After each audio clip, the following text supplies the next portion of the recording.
What's up, guys? This is Cole with the Brantford Exchange. Today, I'm just bringing you a short, little quick video before I go to work here. I'm just going to break down a stock that I see potential in.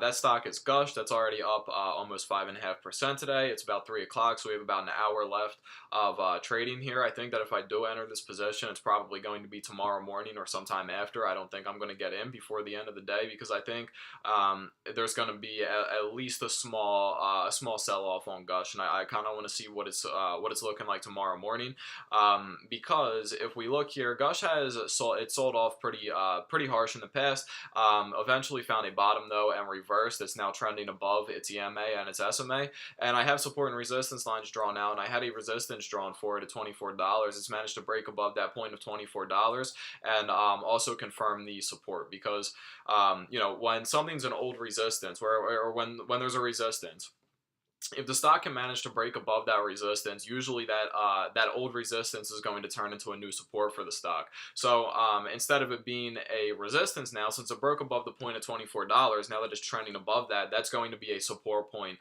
for GUSH. And I don't think that we're going to see a drop below $24 anytime soon, at least. So basically, what we have to look at here is, first, I'm going to look at the MACD. The MACD looks pretty good. It still shows signs of upward potential. Now, if you look at the RSI, though, it's getting more on the overbought side, which is why I think it's going to have a small sell-off here sometime soon. If we look at it on the 1 day, 1 minute, it's still not trending above the middle VWAP. It's still having trouble breaking above that middle VWAP, so it can be trending in the in between the top and the middle VWAP, which is usually a good sign that a stock is indeed uptrending. So I kind of want to see a break above that middle VWAP. Right now, it's still having trouble breaking above that, so that's kind of what I want to have the last hour here for. Either in the last hour, it is going to manage to break above that middle VWAP, or it's going to start to trend back down towards the bottom VWAP. Now, I want to look at its inverse, though, because this is an inverse ETF. So its inverse, though, is DRIP, and DRIP is doing just the opposite of GUSH. And it's important to look at, though, when you're looking to buy into an inverse ETF, it's always important to analyze the other one and what the other one looks like. Does the other one show potential, for reversal or whatever? It's important to look at both of them because obviously they are inverse of each other. Now, the only thing with GUSH that I can see that might stop it from a harsh sell-off is I think that there is, I just noticed this right now actually, you have a support right about there. It's $7.30. Now, do I think that support is going to be strong enough to stop DRIP from selling off? I'm not entirely sure. And also, okay, so let me break it down like this. GUSH is, or I'm sorry, DRIP, I mean, right now it shows absolutely no signs. I mean, if we drew that line at 730, I mean, the stock is trading at almost, it's in the 750s right now. And the MACD looks, I mean, pretty terrible. It's looking, I mean, it's almost pointing straight down. It shows absolutely no signs of upward potential or reversal. The stock is not even yet consolidating. The only thing that I see here is that the RSI is getting closer to 30, which means that it's more on the undersold side. Now, I think that a good reason that it might be on the undersold side is just because it sold off so hard today.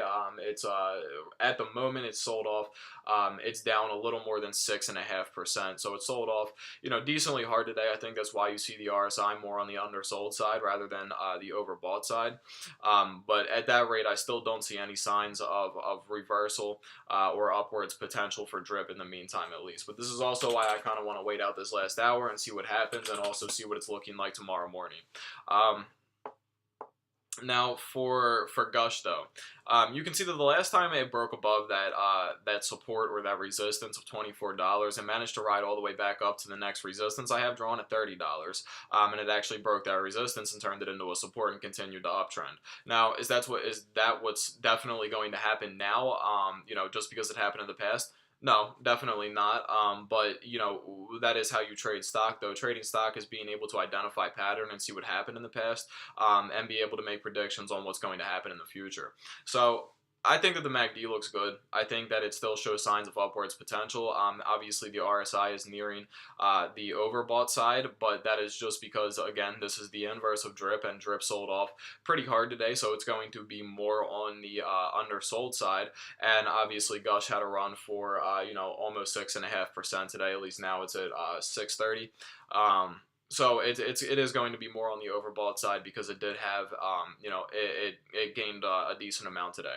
So the question though is, what's going to happen here in the last hour. If I want to look at the 1 day 1 minute. So it's going to contest right now to see if it can break above that middle VWAP. If it does, it's possible that it might be a good time to get in Gush before the market closes, because that to me would show that it's quite possible tomorrow that it's going to continue an uptrend if it can manage to break above that middle VWAP in the last hour here.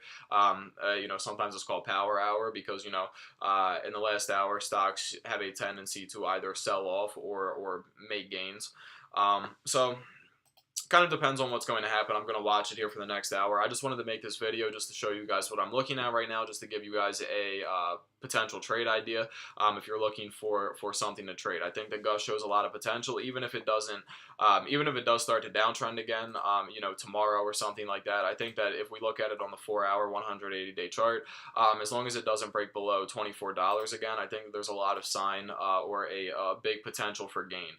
Right now, it's about 24.73. If we were to measure that, if it could rise all the way back up to $30, and reach that reach that resistance, the next resistance that I have drawn, it's a little more than a 20% return. So this could be a really great swing trade, or it could be a day trade depending on how you look at it, or how you want to trade. But either way, it shows a lot of potential for possible gains, and I think that we need to keep looking at it. And I'm going to continue to look at it here for the last hour until I have to go to work at 4 o'clock. And then also tomorrow morning, it's going to be important to see how GUSH opens tomorrow morning, and it's also going to be really important to see if it can break above that middle VWAP and stay above that middle VWAP before market close today, because that would be a better sign that it's going to continue its uptrend tomorrow.